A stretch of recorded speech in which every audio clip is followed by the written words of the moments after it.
Bonjour à toutes, j'espère que vous allez bien.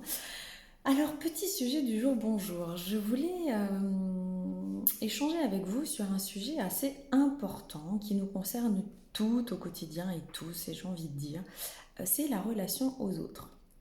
Alors, je ne vais pas rentrer dans ce sujet d'effet miroir, quoique, bien entendu, l'effet miroir est toujours très présent quand on est en relation avec quelqu'un, que ce soit ami, famille, conjoint, etc.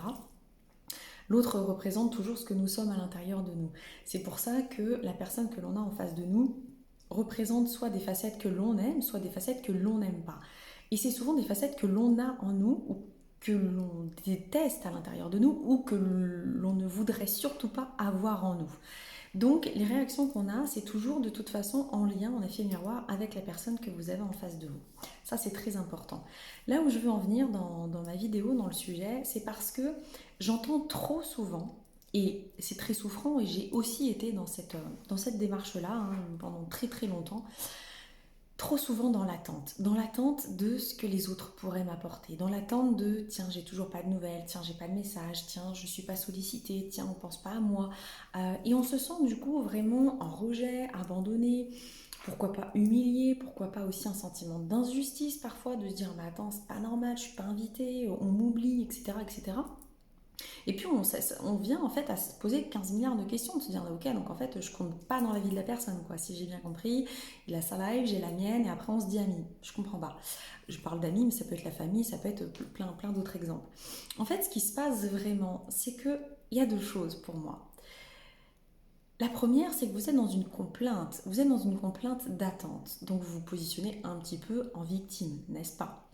En victime de se dire ok super, je suis solo, sympa, personne pense à moi. Ouais, mais et toi, à l'inverse, qu'est-ce qui t'empêche toi, puisque tu penses à cette personne, et que plutôt d'attendre que ce soit elle qui t'envoie un message, qui te sollicite, etc., pourquoi toi, tu ne fais pas le premier pas vers cette personne? Pourquoi tu n'oses pas de suite lui faire un message, ou l'appeler, ou lui proposer de se voir parce que tu en as envie et parce que tu penses à elle?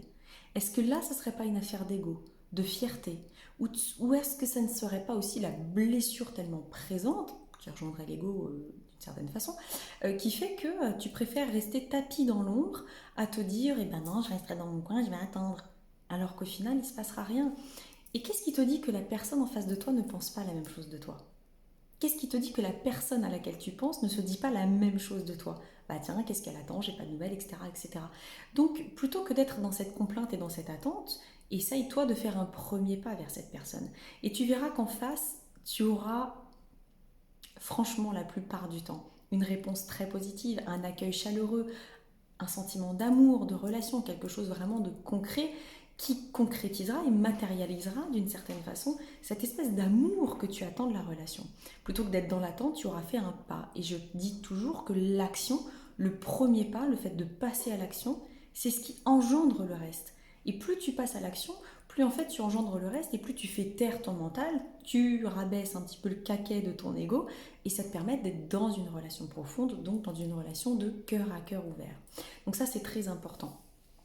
Et puis, effectivement, ce que tu pourrais aussi te dire par rapport à cette personne et au fait que tu sois dans l'attente, etc., tout le temps, euh, c'est de savoir pourquoi.